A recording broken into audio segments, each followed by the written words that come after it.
Hello guys, welcome back to my channel. ഇന്ന് വേറൊരു വീഡിയോയിലേക്ക് എല്ലാവർക്കും സ്വാഗതം. ഞാൻ എങ്ങോട്ടാ പാത്രമൊക്കെ പിടിച്ച് പോകുന്നതെന്നല്ലേ, നമ്മൾ അടുക്കളത്തോട്ടത്തേക്കിലേക്കാണ് പോകുന്നത്, വേറെ ഇങ്ങോട്ട് പോവാൻ. ഇന്ന് വഴുതനങ്ങയുടെ സ്പെഷ്യൽ ഐറ്റംസ് ആണ് കേട്ടോ കാണിക്കാൻ പോകുന്നത്. വഴുതനങ്ങ തൈര് കറി. അങ്ങനെ തന്നെ നമ്മളെ വീട്ടിലുണ്ടായിട്ടുള്ള വഴുതനങ്ങ പറിച്ചെടുത്തിട്ടുണ്ട്. നല്ല മൂത്തത് നോക്കിയിട്ട് പറിച്ചിട്ടുണ്ട് കേട്ടോ ഗൈസ്. 2 എണ്ണം മതി, ഇവിടെ 2 എണ്ണം എടുക്കുന്നുള്ളൂ, നിങ്ങൾക്ക് ഇഷ്ടമുള്ള അത്ര എടുക്കാം കേട്ടോ.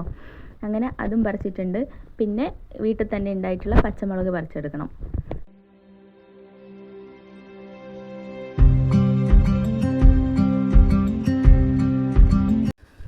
അങ്ങനെ ഇതാ പച്ചമുളകൊക്കെ പറിച്ചെടുത്തിട്ടുണ്ട് ഗൈസ്. ഇനി അടുത്ത നമുക്ക് കറിവേപ്പിലയും കൂടെ പറിക്കണം. അതും ഇവിടെ വീട്ടിൻ്റെ അടുത്ത് തന്നെയുള്ള തോട്ടത്തിൽ തന്നെ പോയിട്ട് പറിക്കാം ഗൈസ്. അപ്പോൾ കറിവേപ്പിലയും കൂടെ പറിച്ചിട്ട് നമുക്ക് വഴുതനങ്ങ, പേര് കറക്റ്റ് അറിയില്ല കേട്ടോ, എങ്കിലും പറയാം വഴുതനങ്ങ തൈര് കറി ഉണ്ടാക്കുന്നത് എങ്ങനെയാണെന്ന് കണ്ടാലോ.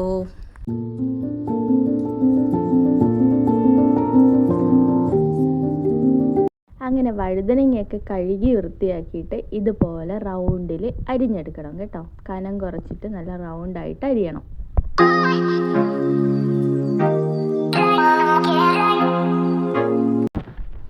ഇനി ഇതിലേക്ക് കുറച്ച് ഉപ്പ് ആഡ് ചെയ്ത് കൊടുക്കാം.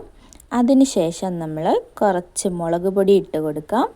പിന്നെ മഞ്ഞൾപ്പൊടിയും കൂടെ ഇട്ട് നല്ലോണം വെളിച്ചെണ്ണ ഒഴിച്ച് നല്ലോണം മിക്സ് ആക്കിയിട്ട് വെക്കാം കേട്ടോ.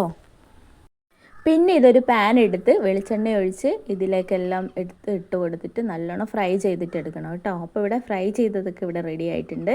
ഇനി നമുക്ക് വേണ്ടത് ഇതിലേക്ക് വേണ്ട ഒരു അരപ്പ് തയ്യാറാക്കണം. അരപ്പിന് വേണ്ടിയിട്ട് മിക്സിയിൽ കുറച്ച് തേങ്ങ ഇട്ടിട്ടുണ്ട്, കുറച്ച് പച്ചമുളക് 1-2 പച്ചമുളക് ഇട്ട് കൊടുത്തിട്ടുണ്ട്, കുറച്ച് കറിവേപ്പിലയും കൂടെ ഇട്ടിട്ട് നല്ലോണം അരച്ചെടുക്കാം കേട്ടോ. കുറച്ച് കടുകും കൂടെ ആഡ് ചെയ്ത് കൊടുക്കണം കേട്ടോ അരവിൽ.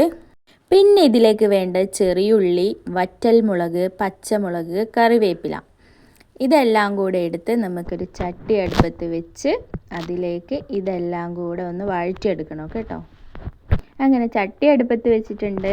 കടുക് പൊട്ടിച്ച് ഈ എടുത്ത് മാറ്റി വെച്ചിട്ടുള്ള ചെറിയുള്ളിയും പച്ചമുളകും വറ്റൽമുളകും കറിവേപ്പിലയും എല്ലാം കൂടി ഇട്ടിട്ട് നല്ലോണം ഒന്ന് മിക്സ് ചെയ്തിട്ടുണ്ട് കേട്ടോ.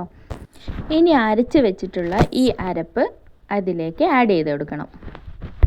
അങ്ങനെ ഇത് നല്ലോണം വഴറ്റിയതിന് ശേഷം അതിലേക്ക് കുറച്ച് തൈര് ആഡ് ചെയ്യണം. എടുത്ത് വറുത്ത് വെച്ചിട്ടുള്ള വഴുതനങ്ങയും കൂടി അതിലിട്ട് കൊടുത്താൽ കറി ഇവിടെ റെഡി. അപ്പം ഞാൻ കഴിക്കട്ടെ കേട്ടോ ഗൈസ്. കഴിച്ചിട്ട് എങ്ങനെയുണ്ടെന്ന് പറയാം. അപ്പോൾ ചോറ് ഉണ്ണാൻ ഈ ഒറ്റൊരു കറി മതി കേട്ടോ. അടിപൊളി ടേസ്റ്റായിരുന്നേ. വേറൊരു കറിയുടെ ആവശ്യമില്ല, ഇത് മാത്രം മതി. അപ്പം നിങ്ങൾക്ക് എൻ്റെ വീഡിയോ ഇഷ്ടപ്പെട്ടിട്ടുണ്ടെങ്കിൽ ലൈക്ക് ചെയ്യുക, ഷെയർ ചെയ്യുക, കമൻറ്റ് ചെയ്യുക, സബ്സ്ക്രൈബ് ചെയ്യുക.